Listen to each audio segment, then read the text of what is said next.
Saudara, keluarlah dari aliran itu. Sesat, saudara.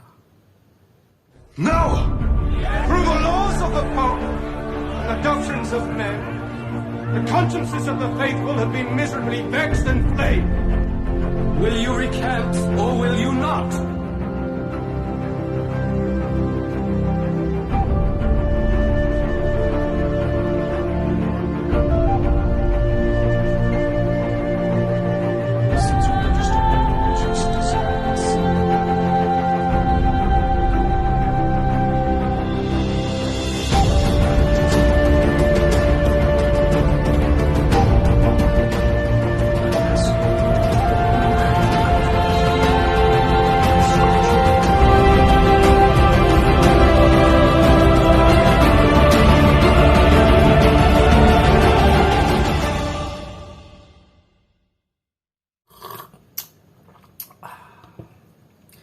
Shalom saudara, ada sebuah akun yang bernama Pencari Kebenaran.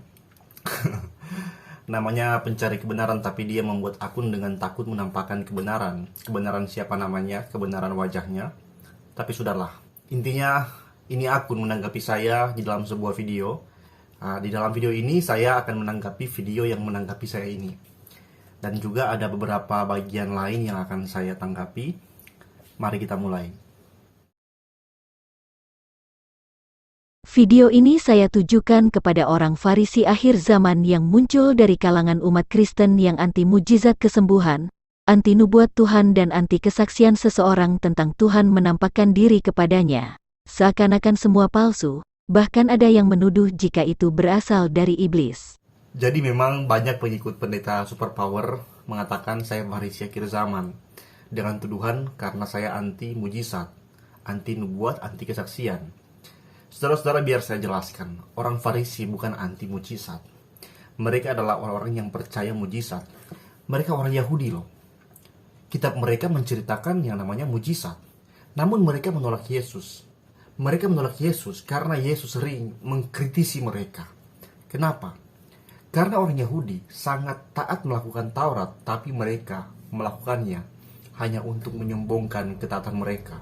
Dan di balik ketaatan mereka, mereka sering merendahkan orang berdosa. Terbukti mereka menyindir Yesus yang duduk makan dengan orang-orang berdosa. Hal seperti ini sama dengan para pengikut pendeta superpower yang ketika sudah bertobat, sudah ditumpang tangan di altar call, nangis-nangis, sudah dicemplungin, terus sudah merasa lahir baru. Lalu pas lihat orang yang rokok atau orang yang berdosa langsung menghakimi, jangan masuk bait Allah, masuk neraka, bertobat. Jadi sombong rohani. Begitulah orang Farisi, saudara. Jadi orang Farisi bukan anti mujizat. Mereka anti Kristus karena mereka membenci Kristus yang membongkar kesalahan-kesalahan mereka. Saya sering dituduh, kamu suka kritik, kamu Farisi. Loh, Yesus sendiri dia adalah kritikus. Hampir di semua Injil menceritakan Yesus yang mengkritisi para Farisi dan ahli Taurat yang memakai gelar untuk keuntungan pribadi. Seharusnya dalam statement pertamanya ini, channel ini sudah saltot alias salah total. Sebenarnya kalau gini ya, udah cukup ya membuktikan kebodohan dari orang yang memproduksi video ini. Tapi gak apa-apa lah. Saya akan meneruskan untuk menanggapi supaya semakin dibongkar kebodohannya. Lanjut. Firman Tuhan bukan Alkitab, itu sudah pasti. Tetapi Alkitab adalah firman Tuhan. Saudara-saudara, dalam kalimat ini mungkin kita bisa berpikir yang ada di pikirannya bahwa firman Tuhan bukan Alkitab. Ya, Alkitab itu memang benda mati, bisa sobek, bisa sebagainya ya. Tapi semua tulisan yang ada di dalamnya itu adalah firman Tuhan. Ya, di bagian ini kita bisa setuju dengan dia, bisa sepakat dengan dia, gak apa-apa. Kalau dia berpikir begitu, Alkitab hanyalah sebuah benda mati, bisa sobek kalau sudah tua. Tapi semua tulisannya di dalamnya itu pasti firman Tuhan yang membuat orang mengenal Allah dan memimpin orang pada kesalehan yang sejati. Kita lanjut.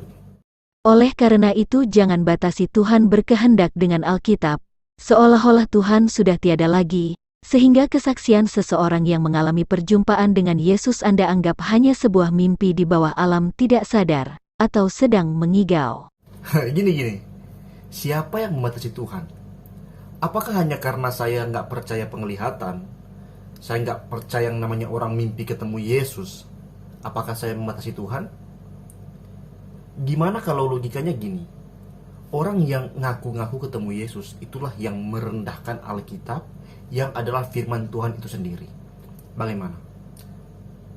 Artinya, kalau Alkitab sudah terdapat firman Tuhan, apakah Tuhan masih perlu memberikan firman yang baru di luar Alkitab kepada manusia hari ini? Saudara-saudara, kenapa saya percaya kesaksian Paulus yang berjumpa dengan Yesus? Karena Paulus kesaksiannya dibuktikan dengan tanda dia menjadi buta dan disembuhkan oleh seseorang yang diutus Yesus. Dan dia menjadi rasul, buktinya kuat, saudara. Dia bertemu dengan Yesus, dia menjadi buta. Ada saksi di situ, Tuhan memerintahkan seseorang untuk menjumpai Paulus, dan Paulus sembuh seketika selesai didoakan oleh orang yang diutus oleh Yesus itu. Jadi buktinya kuat. Sekarang si yang ketemu Yesus itu, siapa namanya ini? Triosoyoso ya? Ngaku ketemu Yesus, buktinya apa? Gak perlu bukti, percaya saja. Gitu. Saudara-saudara, Yesus, dia bukanlah sosok yang memunculkan keraguan, saudara.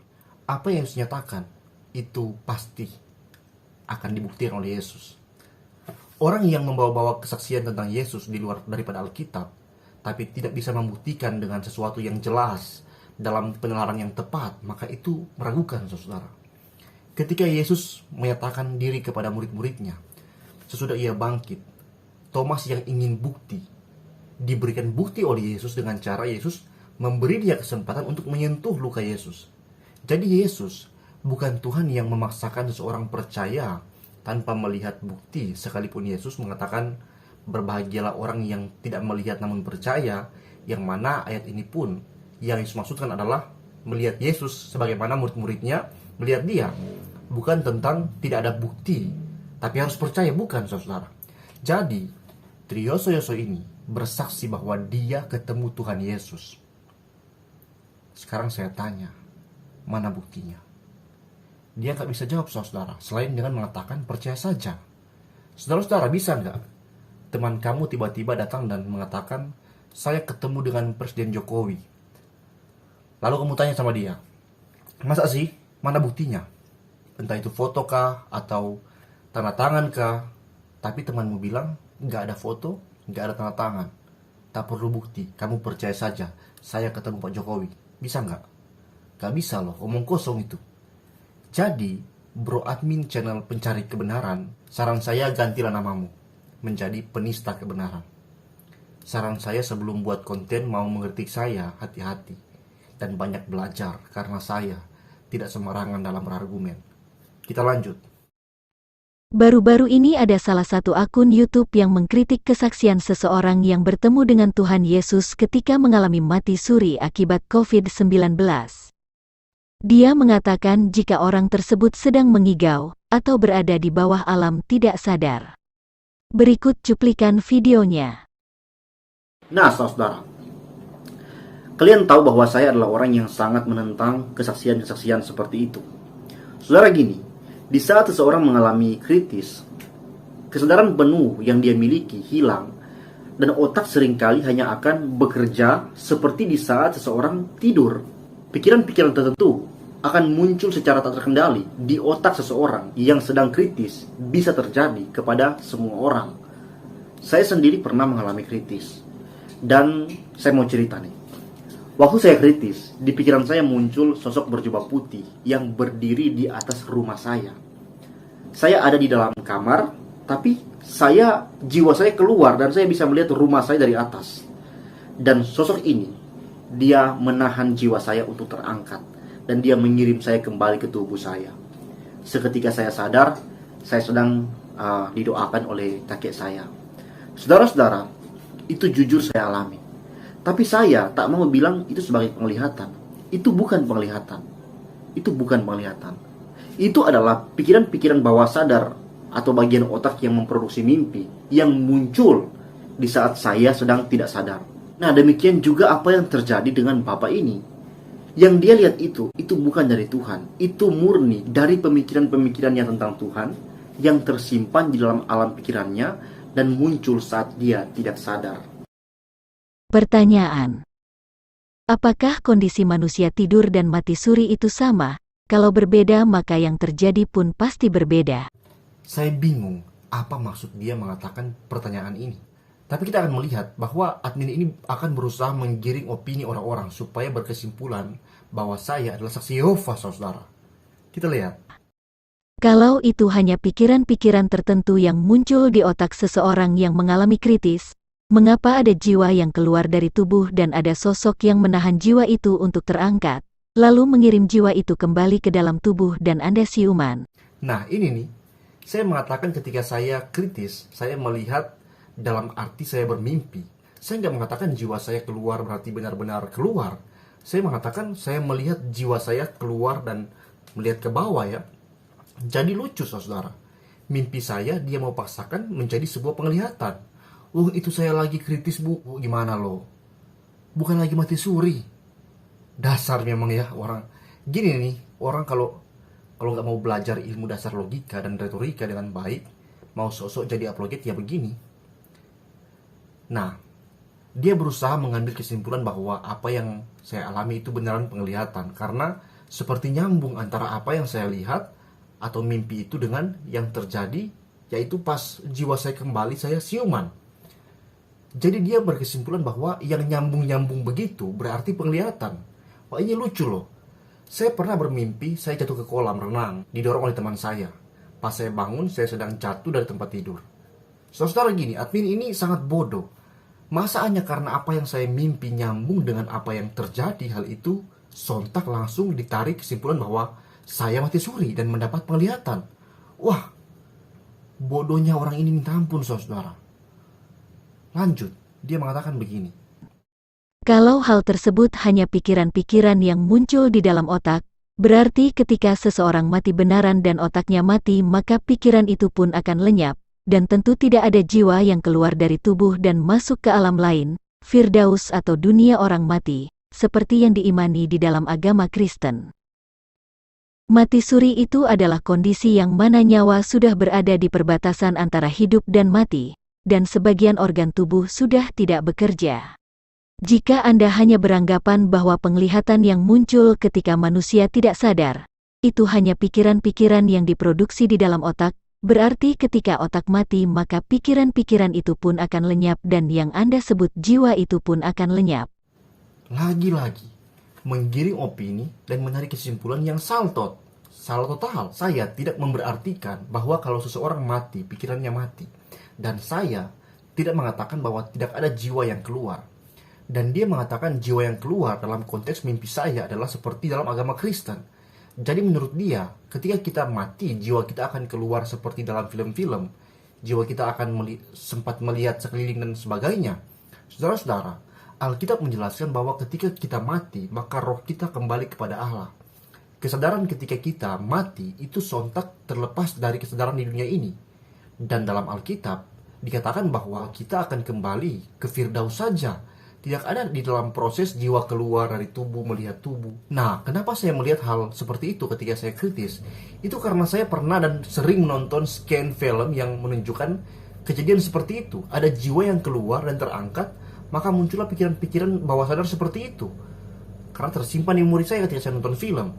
Dan admin ini mau menggiring opini bahwa saya ini memberartikan bahwa ketika seseorang mati, seseorang sudah tidak memiliki kesadaran, saudara. Ini aneh, saudara. Saudara-saudara, saya tidak mengatakan demikian. Apa yang saya katakan hanya terbatas pada bahwa ketika seseorang kritis, dia bisa mengalami suatu gejala seperti saat seseorang sedang tidur. Hanya itu yang saya katakan dan tidak lebih. Dan admin ini yang memberartikan kalimat saya itu bahwa ketika seseorang mati beneran, pikiran pun akan lenyap. Saudara, mungkin saya bisa katakan bahwa pikiran dalam hal ini, maksud saya adalah kesadaran ada. Nah, kesadaran seseorang ini ketika mati, Alkitab menjelaskan ada di Firdaus dan ada di pangkuan Abraham. Diceritakan prosesnya bahwa malaikat membawa Lazarus ke pangkuan Abraham. Dikatakan dibawa malaikat ke pangkuan Abraham. Prosesnya ini tidak jelas. Dibawa bukan berarti diangkat ke atas dan Lazarus melihat kondisi sekitarnya. Nanti kalau ada kesempatan saya akan menjelaskan lebih jauh tentang apa dan bagaimana penjelasan tentang jiwa dan roh dalam Alkitab. Untuk saat ini saya tidak akan menghabiskan waktu dalam bagian ini. Intinya orang ini menggiring opini. Saya sendiri nggak pernah mengalami mati suri. Dan saya tidak mau berspekulasi tentang bagaimana keadaan seseorang saat mati suri. Bisa jadi juga orang-orang yang bersaksi begini, begono saat mati suri adalah karena memang otak ketika seseorang berhenti nafas atau mati, setahu saya otak masih bisa bekerja. Bahkan ada penelitian yang mengatakan bahwa mati suri itu sendiri adalah bagian kinerja dari otak, ya, yang disebut sebagai near death experience atau NDE. Near death experience ini, atau yang lebih sering dikenal dengan mati suri ini, merupakan salah satu fenomena yang cukup sering dijumpai di kehidupan sehari-hari. Mati suri sering digambarkan sebagai perasaan bahwa jiwa seseorang telah meninggalkan raganya, dilanjutkan dengan pengalaman melewati terowongan gelap dengan cahaya di ujung terowongan dan pergi ke dimensi di mana seseorang merasakan perasaan hangat, nyaman, dan dicintai. Banyak masyarakat yang menghubungkan pengalaman mati suri ini sebagai suatu kejadian mistik. Padahal banyak penelitian mutakhir membuktikan bahwa NDE merupakan suatu manifestasi keadaan di otak dan bisa dijelaskan dengan ilmu pengetahuan. Pengalaman mati suri ini dipengaruhi oleh kultur budaya di masing-masing daerah. Oleh karena itu, mati suri yang dialami oleh orang Indonesia mungkin berbeda dengan yang dialami dengan orang Eropa. Kasus mati suri ini ditemukan di seluruh penduduk dunia. Sekitar 3% penduduk Amerika mengaku pernah mati suri. Pengalaman ini juga dialami oleh sekitar 4-5% penduduk Eropa. Mati suri lebih sering dialami oleh wanita dibanding pria, dan lebih sering dialami oleh seseorang yang berumur di bawah 60 tahun. Sekitar 50% orang yang mengalami mati suri ini merasa bahwa mereka benar-benar sudah sempat meninggal, dan 56% merasakan bahwa itu merupakan suatu pengalaman positif, dan 24% merasa bahwa jiwa mereka meninggalkan raga atau out of body experience, ya, atau OBA. Dan 31% melaporkan pengalaman melewati terowongan yang ada dalam cahaya begitu, ya. Nah, dan sebagainya, termasuk juga melihat Tuhan Yesus ini, saudara. Nah, itulah yang terjadi. Jadi, Pak, sekali lagi, jangan jadikan ngigauanmu sebagai kebenaran. Lanjut yang terakhir. Berarti Anda adalah sepaham dengan agama Saksi Yehova. Lagi-lagi ya, kata berarti, dan berarti. Andalah yang memberartikan itu. Saya sudah jelaskan panjang lebar bahwa saya percaya kesadaran setelah kematian. Roh kembali kepada Bapa di dalam Firdaus, menanti kebangkitan orang mati, ya. Saya hanya mengatakan bahwa kritis dapat memunculkan kinerja otak seperti orang bermimpi. Saya tidak mengatakan ketika seseorang mati maka tidak ada kesadaran. Yang saya tidak percaya adalah ngaku-ngaku ketemu Yesus. Ketika ditanya bukti, jawabannya percaya saja. Ketika kita nggak mau percaya, kita adalah orang Farisi. Betapa hebat ya kaum superpower ini. Saudara, keluarlah dari aliran itu. Sesat, saudara.